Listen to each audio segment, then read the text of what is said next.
Uma nova fachada do Foro de São Paulo, Olavo de Carvalho. Diário do Comércio, 9 de junho de 2008. À primeira vista, a União de Nações Sul-Americanas, UNASUL, não é nada mais que a implementação de um preceito constitucional.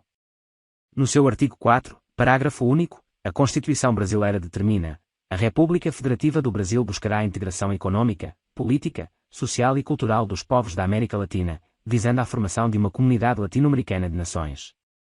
Na verdade, será uma autoridade supranacional, um órgão do governo mundial, com poderes para impor o socialismo a todo o continente sem que os povos e nações envolvidos possam deter o processo ou interferir nele no mais mínimo que seja.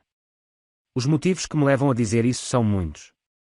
Desde logo, a implantação do governo mundial a partir de sucessivas integrações regionais é um plano em avançado estado de realização, conforme admitiu já 2 anos atrás um relatório do Council on Foreign Relations, v. Os inventores do mundo futuro. Das várias integrações regionais pretendidas, a primeira e mais bem-sucedida até agora, o modelo para todas as vindouras, é a União Europeia, e esta funciona exatamente do modo como estou dizendo. Hoje em dia, 70% das decisões de governo na Europa são tomadas em Bruxelas, sem que os eleitores dos vários países possam dar um pio ou tenham sequer os meios de informar-se a respeito. O processo democrático nas nações europeias está hoje limitado às questões menores e de curto prazo, nas quais tem de cingir-se às linhas gerais determinadas pela UE.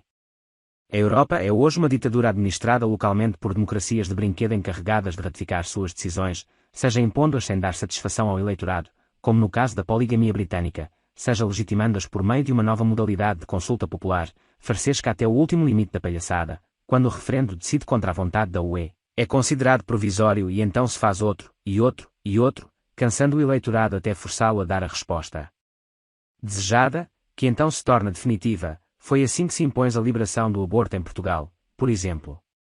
A Constituição da UE, para admitir uma nova nação-membro, exige provas de que o regime vigente nela é suficientemente democrático, mas, como observou o sociólogo Ralph Dahrendorf, a própria UE, caso pedisse ingresso nela mesma, jamais passaria no exame. Quem quiser estudar esse assunto, que leia The European Union Collective, de Christopher Story, London, Edward Arrell, e sobretudo o estudo recente de John Font, Global Governance vs. The Liberal Democratic Nation State, What is the Best Regime?, apresentado quarta-feira última no Bradley Symposium 2008 do Hudson Institute em Washington, D.C., v. 2008 Bradley Symposium Font Essay, do qual voltarei a falar no fim deste artigo. Em terceiro lugar, o núcleo gerador da planejada integração latino-americana já existe e está em pleno funcionamento há 18 anos, é o Foro de São Paulo.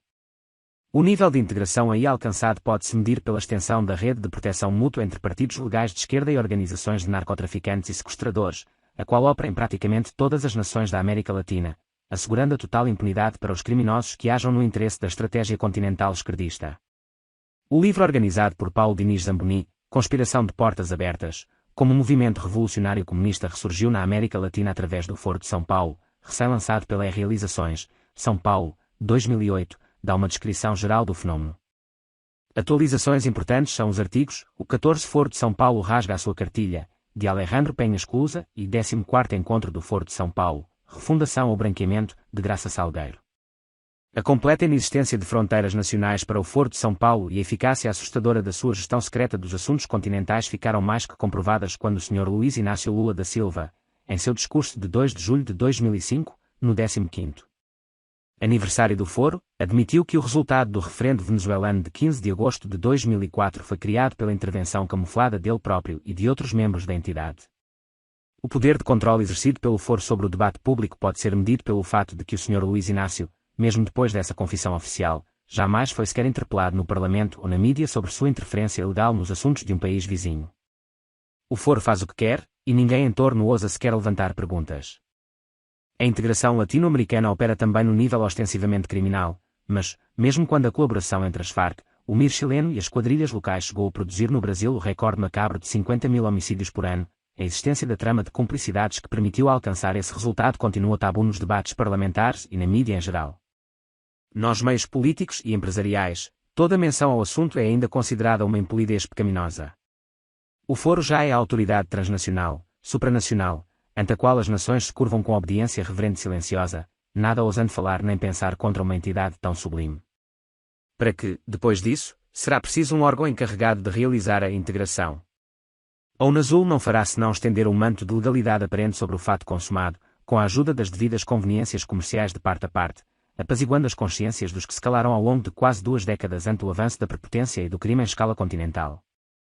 Na conferência de John Font, que em 1 hora me ensinou mais sobre política internacional do que eu teria aprendido lendo um ano inteiro do New York Times ou 100 anos de edições da Folha de S. Paulo, um dos detalhes mais importantes foi a citação de um conselho dado pelo jornalista e cientista político Strobe Talbot a Bill Clinton, conselho que lhe valeu a nomeação para secretário de Estado assistente em 1994. Para vencer a resistência dos americanos à proposta de dissolver a soberania nacional dos EUA, Talbot recomendava vender o multilateralismo como se fosse não somente um imperativo econômico, mas um meio de preservar e ampliar a liderança americana no mundo.